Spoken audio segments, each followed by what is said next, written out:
Hello everyone, welcome back to the channel. हम class 8 का science के 7 चैप्टर्स कंप्लीट कर चुके हैं। 1 to 7 तक जिसने भी नहीं देखे हैं वो प्लीज़ चैनल पर जाके देख सकते हैं। और आज हम क्लास 8 का चैप्टर 8 स्टार्ट करने जा रहे हैं, जो कि है सेल स्ट्रक्चर एंड फंक्शंस। ठीक है, सेल स्ट्रक्चर और फंक्शन के बारे में हम इस पूरे चैप्टर में पढ़ेंगे। सेल क्या होता है? सेल होती है कोशिका, अगर हम हिंदी में बोले तो। ठीक है, हम इसको पढ़ेंगे क्या क्या है। जैसे कि सबसे पहले मैं एक एग्जांपल से बताती हूँ आपको। एक घर है, घर को बनाने के लिए क्या चाहिए? ईंटें चाहिए। ईंट जोड़ जोड़ के क्या बनती है? घर बनता है। उसी तरीके से सेल, मिलियन ऑफ सेल्स या ट्रिलियन ऑफ सेल्स प्रेजेंट होते हैं हमारी बॉडी में, तब जाके एक पूरा शरीर बनता है। ठीक है, कैसे स्टेप बाय स्टेप ऑर्गेनाइज्ड होता है वो, उसी तरीके से हमारी बॉडी बनती है। तो जैसे घर बनाने के लिए ईंट ज़रूरी है, वैसे ही बॉडी बनाने के लिए क्या चाहिए? हमें सेल्स ज़रूरी है। ठीक है, अब देखेंगे आप, सेल का पता चल गया। ब्रिक की तरह कंपेयर किया गया। देखो, सेल में बी कंपेयर टू ब्रिक्स, यानी कि ईंटों से। ब्रिक्स आर असेंबल, इकट्ठी की जाती है टू मेक अ बिल्डिंग, एक बिल्डिंग बनाने के लिए। और सेल्स किस लिए बनाए जाते हैं? सेल्स असेंबल किए जाते हैं ताकि एक बॉडी ऑफ एवरी ऑर्गेनिज्म, हर एक ऑर्गेनिज्म की बॉडी बन सके। ठीक है, डिस्कवरी कैसे किसने की सेल की? सबसे पहले डिस्कवर किसने किया? इसको किया था रॉबर्ट हुक ने डिस्कवर। किसने किया था? रॉबर्ट हुक ने। ये क्वेश्चन बनेगा, हु डिस्कवर्ड द सेल? कौन है वो? रॉबर्ट हुक है। ठीक है, इसने किस में देखा? फिर इसने देखा कोर्क में। कोर्क होती है, जो पेड़ होता है ना, पेड़ की जो छाल होती है, जो उतर जाती है ना कभी कभी, वो होती है ना, वो होती है। उसमें क्या है? हीट बार्क पे लगी होती है कोर्क का पीस। उसने पीस लिया, फिर उस कोर्क को क्या किया? माइक्रोस्कोप के अंदर देखा। आपको ये तो पता ही है माइक्रोस्कोप किस लिए यूज़ करते हैं। जिन सेल्स को हम नेक्ड आई से नहीं देख सकते, उनको कैसे देखते हैं? हम माइक्रोस्कोप की हेल्प से देखते हैं। ठीक है, तो उसने क्या देखा कि बॉक्सेस टाइप है, कंपार्टमेंट टाइप है सेल का जो स्ट्रक्चर है। ठीक है, और हर एक मतलब इसकी शेप, इसका साइज, सब कुछ क्या है? अलग अलग हो सकता है। और हर एक उसमें क्या होता है? सेल, हर एक उसमें क्या किया इसने? सेल को ईच बॉक्स के लिए रखा, यानी कि उसने कंपार्टमेंट बना दिए। कंपार्टमेंट में बॉक्सेस है, तो उसमें क्या है? सेल्स प्रेजेंट है। ठीक है, cell of living organisms could be observed only after the discovery of improved microscope. जो हमारे सेल्स है, यानी कि ह्यूमन बॉडी के सेल्स, इसने एक्सपेरिमेंट किया था 1665 में, बहुत पुरानी बात है। तब इसने डिस्कवर किया था सेल को। लेकिन अब जब ह्यूमन बीइंग के सेल्स को पढ़ना है तो हमें क्या करना पड़ेगा? अब हम कर सकते हैं, अब हम पढ़ सकते हैं ह्यूमन बीइंग के सेल्स को, क्योंकि अब क्या है?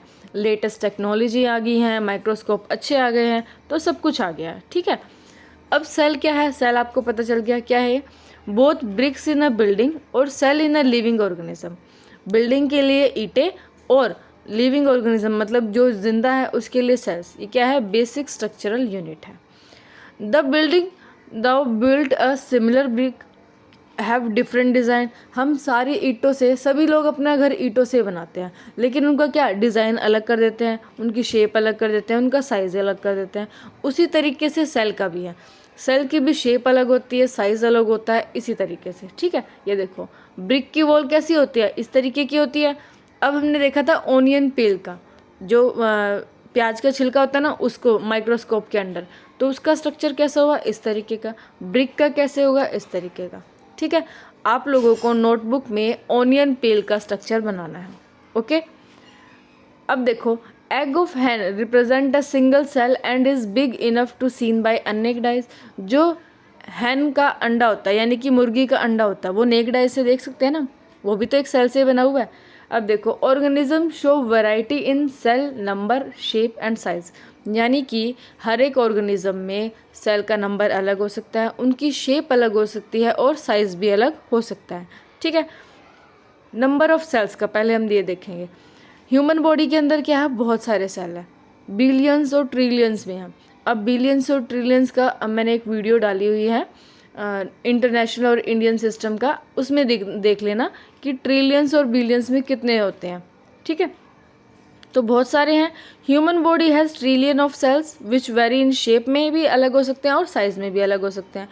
अब ऑर्गेनिज्म जो है, जो एक से ज़्यादा सेल से बने होंगे, यानी कि मोर देन वन सेल से, तो उसको हम क्या बोलेंगे, मल्टी सेलुलर। मल्टी का मतलब क्या होता है, मैनी, और सेलुलर का मतलब सेल, उसके अंदर क्या है, बहुत सारे सेल प्रेजेंट है। लेकिन इसका ये मतलब नहीं है कि जिसमें कम सेल हैं उसकी बॉडी फंक्शन नहीं करेगी या फिर कुछ फंक्शंस परफॉर्म नहीं करेगी, ऐसा कुछ नहीं है, ठीक है। क्योंकि जो जिसके पास बहुत सारे सेल है, यानी कि मल्टी सेलुलर ऑर्गेनिज्म, उसकी शुरुआत भी तो सिंगल सेल से हुई है ना। अब देखो, जब हम घर बनाते हैं तो ईंट जोड़ के बनाते हैं, एक ईंट से ही तो शुरुआत करते हैं, ऐसा तो नहीं करते ना डायरेक्ट ईंटों का सारा रख देते हैं, सारी बिल्डिंग तैयार होगी, नहीं, एक एक ईंट इम्पोर्टेंट होती है। तो इसीलिए जो मल्टी सेलुलर ऑर्गेनिज्म है उसके लिए भी सबसे पहले तो क्या चाहिए, एक सिंगल सेल ही ना, जो कि फर्टिलाइज करेगा और फिर क्या होगा, मल्टीप्लाई होता जाएगा। अब जो ऑर्गेनिज्म है, हर एक ऑर्गेनिज्म सिंगल सेल से बना हुआ है, इसीलिए जो सिंगल सेल्ड ऑर्गेनिज्म है, सिंगल सेल होगा जिसके अंदर, उसको हम बोलेंगे यूनिसेलुलर। मल्टी का मीन्स क्या था, मैनी, यूनी का मतलब है वन, सेलुलर यानी कि सेल, ठीक है। उसमें मैनी सेल्स थे, इसमें सिर्फ एक सेल था। यूनिसेलुलर का एग्जाम्पल है एमीबा और ये पैरामीशियम, ठीक है। ये क्या है, यूनिसेलुलर के एग्जाम्पल है। अब देखो, a single celled organism like amoeba, जैसे कि एमीबा है, एमीबा भी क्या करता है, खाना भी खाएगा, फूड भी कैप्चर करेगा, डाइजेशन भी होगा, जैसे ह्यूमन बींग्स में, ह्यूमन बींग क्या है, मल्टी सेलुलर ऑर्गेनिज्म है, लेकिन अमीबा सिंगल सेल्ड है, फिर भी ये सारे फंक्शन परफॉर्म करेगा। देखो, डाइजेस्ट करेगा फूड को, बढ़ेगा, रिप्रोड्यूस करेगा यानी मल्टीप्लाई करेगा, सांस भी लेगा, एक्सक्रीट भी करेगा, और यही सारे फंक्शंस कौन परफॉर्म करता है, हम परफॉर्म करते हैं। हम तो मल्टी सेलुलर है, हम ये परफॉर्म करते हैं फंक्शन, तो अलग अलग सेल जो हैं वो स्पेशलाइज्ड सेल होते हैं, वही काम करते हैं, ठीक है। अब आता है shape of the cell, shape कैसी होती है। आपने अमीबा देख लिया, देखो अमीबा की शेप कैसी है, देखो इरेगुलर है ना, मतलब कहीं से ऐसे लंबा है, कहीं से इस तरीके से है, ये ऐसे है ना, ये क्या है, इरेगुलर है, मतलब कि इसकी डेफिनाइट कोई भी शेप है ही नहीं, ठीक है। फिर भी ये कैप्चर फूड करेगा ना, ये रिप्रोड्यूस भी करेगा, ये ग्रो भी करेगा, सब कुछ करेगा। इसकी शेप रेगुलर नहीं है, लेकिन डेफिनेट शेप नहीं होती है। इसकी क्या होती है, देखो ये जो बाहर निकले होते हैं ना, ये क्या होते हैं, सूडोपोडिया।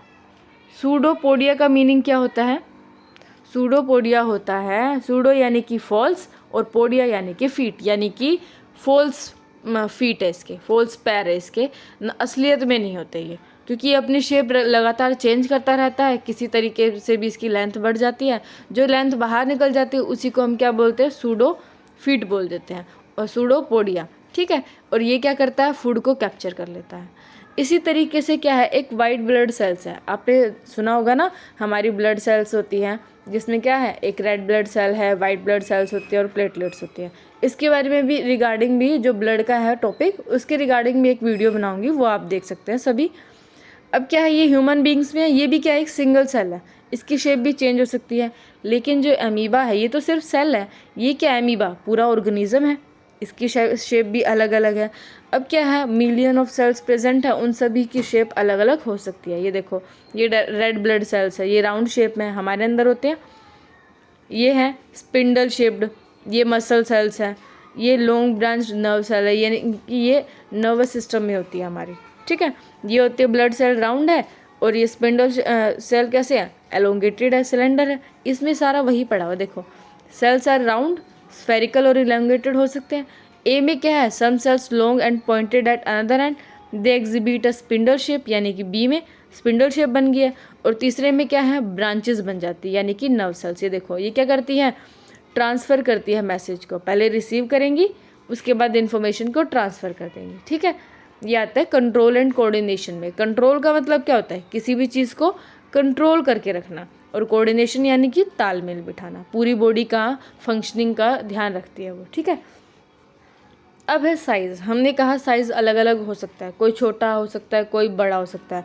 सबसे छोटे से छोटा हो सकता है, यानी कि मिलियंथ में भी हो सकता है ऑफ अ मीटर, और सेंटीमीटर में भी हो सकता है ना। अब देखो, सबसे छोटा सेल कौन सा है, 0.1 से 0.5 माइक्रोमीटर का, किस में होता है ये, बैक्टीरिया में। ये एग्जाम्पल्स हैं आपके, और ये एग्जाम्पल्स आपको याद होने चाहिए, कि स्मॉलेस्ट सेल किस में होता है, बैक्टीरिया में होता है, और लार्जेस्ट किस में है, egg of the ostrich, ostrich का जो अंडा है। ठीक है, अब साइज़ का सेल से, जैसे सेल का साइज़ है वो छोटा या बड़ा है, उसका किसी भी उससे की बॉडी का डिपेंड नहीं करता। आपको पता है हाथी कितना बड़ा होता है और चूहा कितना छोटा होता है, तो ज़रूरी थोड़ी ना है कि सेल का साइज़ हाथी जितना ही बड़ा हो उसके, नहीं, ऐसा बिल्कुल भी ज़रूरी नहीं है। और रैट का साइज़ उतना ही ज़्यादा छोटा हो, दोनों फंक्शन तो सेम ही करेंगे ना। जो नर्व सेल हो गए उनके, वो क्या करेंगे, सेम फंक्शन परफॉर्म करेंगे, perform the same function that of the transferring the message. आज के लिए हम इतना ही करेंगे, क्योंकि ये नया टॉपिक है आपके लिए, आप लोगों ने इसके बारे में शायद ही कुछ पढ़ा हो, थोड़ा बहुत जितना भी, आज थोड़ा सा नया है, इसीलिए सिर्फ इतना ही करेंगे। आप सभी इस चैप्टर को बुक से रीड कर लीजिएगा। ऑनियन का डायग्राम बनाना है अपने नोटबुक में, और ये सेल्स जो हैं वो बनाने हैं सेल की साइज़ में, एमीबा का स्ट्रक्चर बनाना है। ओके, ये सब नोटबुक में कर लेना। और आज के लिए इतना ही, थैंक यू सो मच। कल हम सेल स्ट्रक्चर और फंक्शन करेंगे। अगर आपको वीडियो पसंद आई है तो आप इसको लाइक, शेयर और कमेंट कर सकते हैं, और चैनल को सब्सक्राइब भी कर सकते हैं। Thank you.